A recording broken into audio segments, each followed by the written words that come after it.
Jason, your host for today, and as always, I'm joined by my amazing co-host, Julia. Hello, everyone. We're so glad you're here with us today.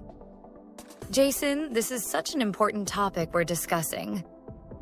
Building confidence to express your needs and desires clearly. I think it's something many people struggle with, but it's also a skill that can truly transform lives. Absolutely, Julia. Expressing our needs and desires clearly is essential for healthy relationships, whether in the workplace, with friends, or even with family. But for many, it feels so difficult. Today, we'll break it down step by step. And we'll also talk about how you, our listeners, can start practicing this skill right away. Exactly. By the end of this podcast, we hope you'll feel empowered to speak up, set boundaries, and communicate effectively without fear or hesitation. Let's start by talking about why confidence is so important when it comes to expressing yourself.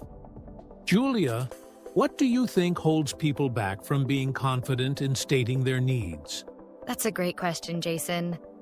I believe one of the biggest obstacles is fear.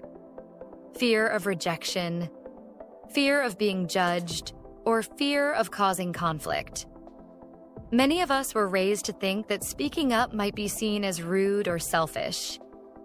But in reality, being clear about your needs is not only healthy, but it's also necessary.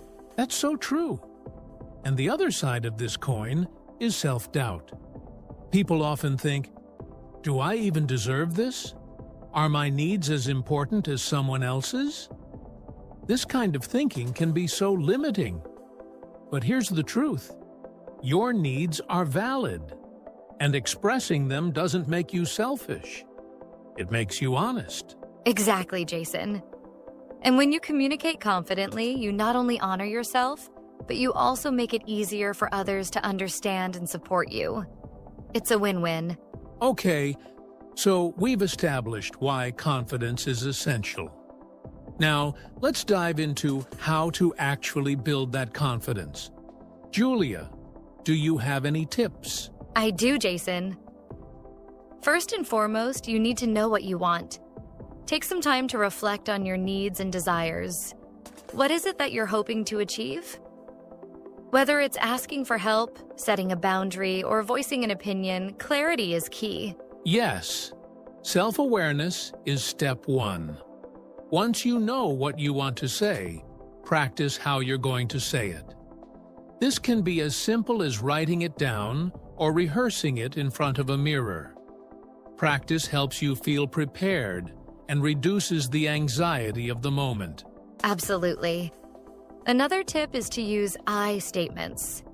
For example, instead of saying, "You never help me," you can say, "I feel overwhelmed and could use some help." This shifts the conversation from blaming to sharing how you feel, which makes the other person more likely to listen. That's such a good point, Julia. And I'd add that body language matters too. Stand tall, make eye contact, and speak with a steady voice. These nonverbal cues show confidence, even if you're feeling nervous inside. Now, let's talk about the elephant in the room. Fear of rejection. Jason, how do you think people can handle it when their needs aren't met or when someone responds negatively? Great question, Julia. The first thing to remember is that rejection doesn't define you. If someone says no, it doesn't mean your needs are invalid or that you did something wrong. It simply means the other person isn't in a position to meet that need right now. Yes. And I think it's also important to separate your worth from the outcome. Whether someone agrees with you or not, your value as a person doesn't change. Building resilience to rejection is part of growing stronger and expressing yourself. Exactly.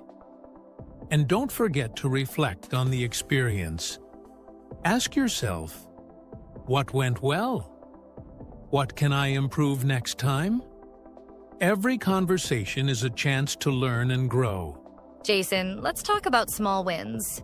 I think a lot of people believe they have to be perfect at this right away, but that's just not true. Oh, absolutely, Julia. Building confidence is a gradual process. Start with low-stakes situations. For example, if you're at a restaurant and your order is wrong, politely let the waiter know. Small moments like these help you practice speaking up without too much pressure. And as you build confidence in those smaller situations, you'll find it easier to tackle the bigger conversations, like asking for a raise, setting boundaries in a relationship, or even sharing a personal dream. That's right. It's all about progress, not perfection. Celebrate each step you take, no matter how small. So, listeners, here's your challenge for this week. Think about one situation where you've been holding back. Maybe it's a need you haven't expressed or a desire you've been too shy to share. Write it down, practice how you'd say it, and then take that step. And don't forget, it's okay to feel nervous. Confidence isn't about never feeling fear, it's about taking action despite it. You've got this. We'd love to hear about your experiences. Share your stories with us in the comments or reach out to us on social media. Let us know how you're building confidence and expressing yourself more clearly. That's all for today's episode of Personal Growth Talks podcast. Thank you so much for joining us. Yes, thank you. Remember, your voice matters and so do your needs. You were quiet today, Yeah, I didn't really know what to say. but you had something to say, right? I guess it just didn't feel like the right moment. What made it feel that way? Everyone else was already talking, fast. And I didn't want to interrupt or say something wrong, wrong how? like off topic or not smart enough. So you stayed quiet? Yeah, I just listened. Did you agree with what they said? Some of it, not all. Then your perspective mattered. Maybe. I just didn't feel sure. What would have helped? A pause, a moment to breathe, time to think. You can ask for that, you know? You can ask for that, you know. Of course, try this. Can we slow down a bit? That feels bold. It's okay to be bold when you need something. I've never said anything like that before. Want to practice it now? Okay, can we slow down a bit? That sounded calm, clear. Still felt scary, Confidence isn't the absence of fear. It's acting anyway. even when my voice shakes. Especially then. I've always just waited for someone else to speak for me. And how has that worked out? I get overlooked a lot. That's why we're having this conversation. Yeah, I don't want to stay invisible. Good. That's a start. But what if people think I talk too much? Let's worry about that after you've been heard. That makes sense, Your needs, your ideas, your voice, they deserve space. even if they're not perfect. Especially then.